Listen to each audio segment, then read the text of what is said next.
할렐루야.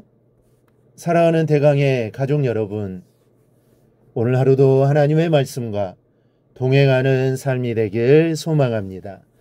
오늘 함께 나눌 하나님의 말씀은 데살로니가전서 4장 4절 말씀입니다. 각각 거룩함과 존귀함으로 자기의 아내 대할 줄을 알고. 아멘. 어제부터 우리는 이 성적인 타락이 극심한 시대로 접어드는 우리들이 어떤 자세로 이 시대의 흐름을 예비해야 하는가를 살펴보고 있습니다. 하나님 우리가 거룩하기를 원하시고 또 이 사회가 순결하기를 원하십니다. 이게 하나님의 뜻이고 이 바람입니다. 그래서 우리에게는 자신을 거룩한 순결로 지켜야 할 의무가 있고 또 이 사회로 할 수만 있다면 순결하게 할 사명이 있는 것입니다. 이 바울은 지금 이러한 우리의 성에 대한 의무와 사명에 대해 교훈하고 있습니다. 가장 먼저 공경연한 인정을 받고 있는 성전 매춘에 관한 음란을 향해 포문을 연 바울은 이제 아내에 관한 문제로 거룩한 순결의 주제를 몰아갑니다. 어제에 이어서 둘째입니다. 아내를 거룩함과 존귀의 대상으로 보아야 합니다. 이 영국 수상을 3번씩이나 지낸 이 맥도널드는 자기 아내에 대해 이런 찬사의 글을 남겼습니다. 신경 쓰는 일로 몹시 피곤하고 골치가 아파서 아내에게로 돌아가면 마치 물결이 잔잔하고 안전한 항구를 찾아든 느낌을 받는다. 내가 지쳐 피곤하고 힘겨워 자신이 없을 때, 부질없는 싸움을 그만두고 싶은 생각만 들 때 아내는 내 마음에 굳은 믿음과 확신을 주어 내 상처를 치료하고 내 마음에 평정을 가져다 준다. 그리고 나로 하여금 재도전하게 만든다. 이 자신의 세차례나 수상의 자리를 역임할 수 있었던 원동력이 아내에게 있었다는 고백입니다.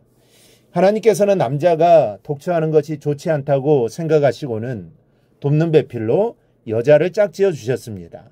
그 이후로 남자에게 여자는 없어서는 안 될 소중한 존재가 된 것입니다. 인류의 거의 대부분이 선택한 것이 모계 사회가 아닌 부계 사회이지만 그래도 세상의 중심에는 여성이 있습니다. 한 가정의 가장은 아버지이지만 가정의 중심에는 역시 어머니가 있습니다. 그래서 문란해질 대로 문란해진 성적인 방종을 바로잡기 위해 바울은 먼저 아내에 관한 문제를 다루기 시작합니다. 아내가 이 문제의 해결점이기 때문입니다.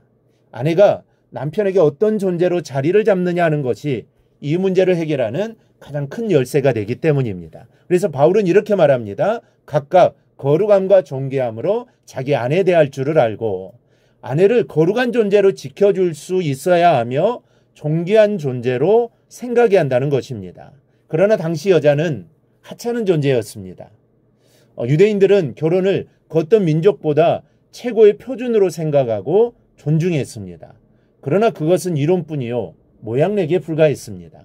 유대인은 살인과 우상숭배와 간음을 범하느니 죽음을 택해야 한다라고 가르쳤습니다.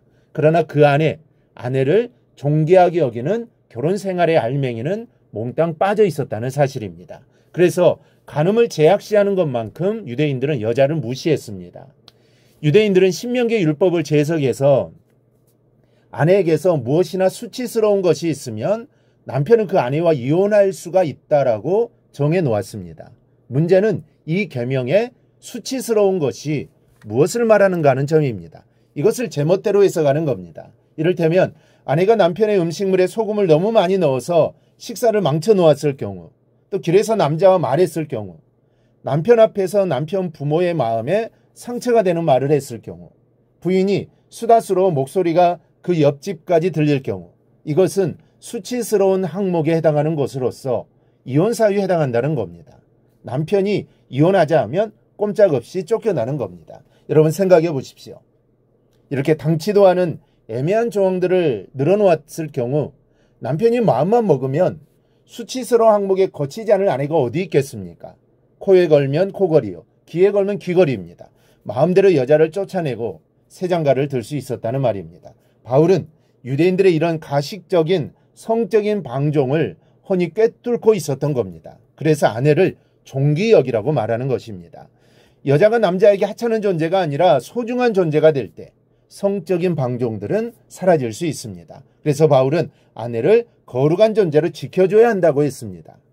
아내를 거룩한 존재로 지켜주는 것은 아내만 순결해서는 되는 것은 아닙니다.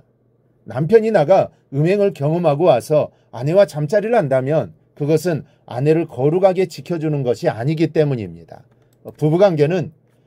부부관계에서 아내는 하나님께 짝지어 주실 거룩한 존재입니다. 그러므로 남편 된 사람은 아내의 그 거룩함을 지켜줘야 하는 겁니다. 여러분, 아내가 아내로서 가정에서 자기 자리를 잡아나가는 것이 성적인 방종을 바로잡는 기초가 됩니다. 우리는 지금의 우리의 둘러싼 현실을 보며 바울을 통해 주신 이 말씀을 마음에 잘 새겨야 합니다.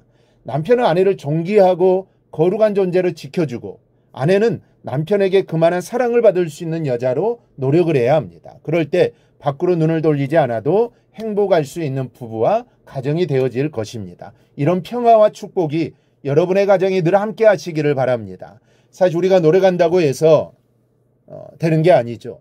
하나님이 지켜주시지 않으면 소용이 없습니다. 하나님이 우리의 모든 가정을 지켜주실 줄 믿습니다. 그래야 대강의 모든 가정들이 하나님이 기뻐하시는 가정이 되기를 주님의 이름으로 축원합니다. 오늘 묵상한 말씀을 굳게 잡고 삶으로 실천하며 살아내는 대강의 모든 성도들이 되기를 축복합니다.